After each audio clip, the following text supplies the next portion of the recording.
ব্যতিক্রমধর্মী এর ভুট্টা জাত হলো মিষ্টি ভুট্টা। খুবই খাটো অবস্থায় এই ভুট্টাতে ফুল আসে এবং গোড়া থেকেই মোচা ধরে। সাধারণত একটি গাছে দুটি করে মোচা পাওয়া যায়, কোনো কোনো ক্ষেত্রে অধিক সংখ্যক মোচা আসে, তবে কাঙ্ক্ষিত মোচা কিন্তু দুটোই হয়।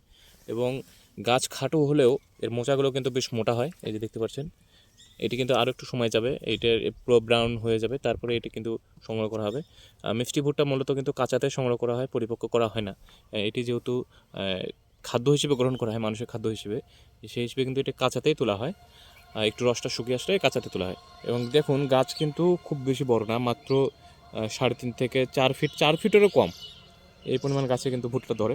এর জীবনকাল রবি মৌসুমে মাত্র 100 থেকে 110 দিন, এবং খরিফ ওয়ান মৌসুমে যদি এই ভুট্টাটা কেউ চাষাবাদ করে, তাহলে সেই ক্ষেত্রে 3 মাসেরও কম সময়, 70-75 দিনের মধ্যে কিন্তু এই ভুট্টাটা উৎপাদন করা সম্ভব। এবং এটাতে কিন্তু ফলন অনেক বেশি, যেহেতু কাঁচাতে সংগ্রহ করা হয়। এই ভুট্টাটা কিন্তু রবি মৌসুমে প্রায় একর প্রতি 14 টন পর্যন্ত কিন্তু ফলন পাওয়া যায়, এবং খরিফ মৌসুমে একটু 10 টন বা তার একটু কম বেশি হয়ে থাকে। তবে এই ভুট্টা কিন্তু বাজার দর ভালো হয়ে থাকে, যেহেতু এটা কন্ট্রাক্ট ফার্মিংয়ের মাধ্যমে হয়। বাংলাদেশে এইটা বিভিন্ন কোম্পানি কন্ট্রাক্ট ফার্মিং করে থাকে। উত্তরাঞ্চলে স্পেন বাংলা অ্যাগ্রো লিমিটেড এরা কন্ট্রাক্ট ফার্মিং করছে এই ভুট্টাটার। দেখুন, প্রায় গাছে কিন্তু দুটা করে মোচা রয়েছে, এবং মোচাগুলো কিন্তু বেশ মোটা মোটা।